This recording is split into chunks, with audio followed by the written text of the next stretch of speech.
Friends, ഒരു അടിപൊളി മലായി ചിക്കൻ്റെ റെസിപ്പി കണ്ടാലോ.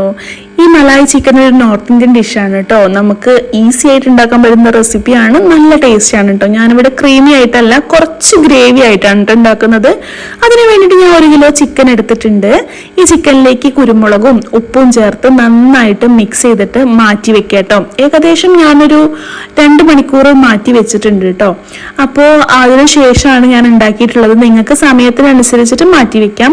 അപ്പൊ അതേ സമയമാകുമ്പോൾ ഞാനൊരു പാത്രത്തിൽ വെള്ളം എടുത്തിട്ട് ഒരു 20 കാഷ്യൂ ഞാൻ സോക്ക് ചെയ്യാൻ വെച്ചിട്ടുണ്ട്.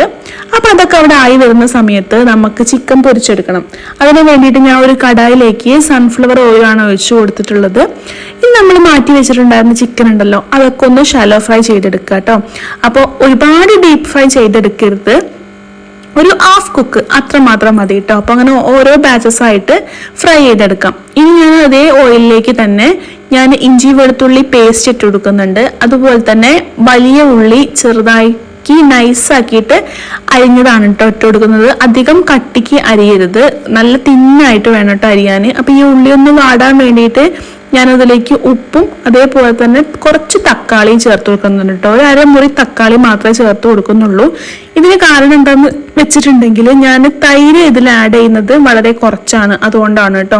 ഇനി നമ്മൾ തക്കാളി ഉള്ളി വാടി വരുന്ന സമയത്ത് അതിൽ നിന്ന് കുറച്ച് മാറ്റി വെക്കുക. ആ മാറ്റി വെച്ചത് എന്തിനാന്ന് ഞാൻ പിന്നെ പറയാം കേട്ടോ. ഇനി ഇതിലേക്ക് ആവശ്യമായിട്ടുള്ള കുരുമുളക് പൊടി ചേർത്ത് കൊടുക്കാം. അപ്പോൾ നിങ്ങളുടെ എരിവിനനുസരിച്ച് ചേർത്ത് കൊടുക്കുക. ഓവറായിട്ട് സ്പൈസി ആയിട്ടുണ്ടെങ്കിൽ ടേസ്റ്റ് ഉണ്ടാവില്ല കേട്ടോ. അതേപോലെ തന്നെ ഞാനിതിലേക്ക് കുറച്ച് ഗരം മസാല ചേർത്ത് കൊടുക്കുന്നുണ്ട്. അളവൊന്നും ഞാൻ പറയുന്നില്ല, കാരണം ചിക്കൻ എടുക്കുന്നതിനനുസരിച്ചിട്ട് ഗരം മസാല ചേർത്ത് കൊടുത്താൽ മതി. കറക്റ്റ് അളവ് പറഞ്ഞിട്ടുണ്ടെങ്കിൽ ഓരോരുത്തർ ഓരോ രീതിയിലല്ലേ ചിക്കൻ്റെ അളവൊക്കെ എടുക്കുന്നത്. ഇനി ഇതിലേക്ക് ഞാൻ കുറച്ച് മഞ്ഞൾപ്പൊടി ചേർത്ത് കൊടുക്കുന്നുണ്ട്. ഈ സമയം ഇതൊക്കെ ഒന്ന് വാടി വരുമ്പോൾ നമ്മൾ മാറ്റി വെച്ചിട്ടുണ്ടായിരുന്നല്ലോ, സോക്ക് ചെയ്യാൻ വെച്ചിട്ടുണ്ടായിരുന്ന അണ്ടിപ്പരിപ്പ് നല്ല ക്രീമി ആയിട്ട് അരച്ചെടുത്തിട്ട് ഇതിലേക്ക് ഒഴിച്ചു കൊടുക്കുക കേട്ടോ. ഇപ്പൊ തന്നെ നമ്മളെ ആ ഒരു ചിക്കന്റെ കളറൊക്കെ നന്നായിട്ട് മാറി വന്നിട്ടുണ്ടാവും. ഇനി ഇതിലേക്ക് നമ്മൾ വേവിച്ച് വെച്ചിട്ടുള്ള ചിക്കൻ ചേർത്ത് കൊടുക്കുക. എന്നിട്ട് നന്നായിട്ട് മിക്സ് ചെയ്യുക കേട്ടോ. അതേ ജാറിൽ തന്നെ നമ്മൾ നേരത്തെ മാറ്റി വെച്ചിട്ടുണ്ടായിരുന്നല്ലോ ഉള്ളി തക്കാളിയൊക്കെ, അതൊക്കെ ഒന്ന് അരച്ചെടുത്തിട്ടുണ്ട്. ഈ ജാറ് ഞാനിപ്പോൾ കഴുകി ഒഴിക്കുന്നില്ല, കാരണം അതേ ജാറിൽ തൈരൊന്ന് ഉടച്ചെടുക്കണം. ഞാൻ 2 സ്പൂൺ തൈര് ചേർത്തിട്ട് അത് നന്നായിട്ട് കട്ടയില്ലാതെ ഉടച്ചെടുത്തിട്ടുണ്ട്. അതും ഇതിലേക്ക് ഒഴിച്ചു കൊടുക്കുന്നുണ്ട് കേട്ടോ. ഇതെല്ലാം ഒഴിച്ചു കൊടുത്തതിന് ശേഷം നന്നായിട്ട് മിക്സ് ചെയ്യാം. ഇനി അതേ ജാറിൽ തന്നെ വെള്ളം ഒഴിച്ചിട്ട് എന്ത് ചെയ്യാം, നമുക്ക് ആവശ്യത്തിന് വെള്ളം ചേർത്ത് കൊടുക്കാം കേട്ടോ. അതൊന്ന് കഴുകി ഒഴിക്കുന്നുണ്ട്. അതിനുശേഷമാണ് ഞാൻ കുറച്ചും കൂടി വെള്ളം ചേർത്ത് കൊടുക്കുന്നുണ്ട്.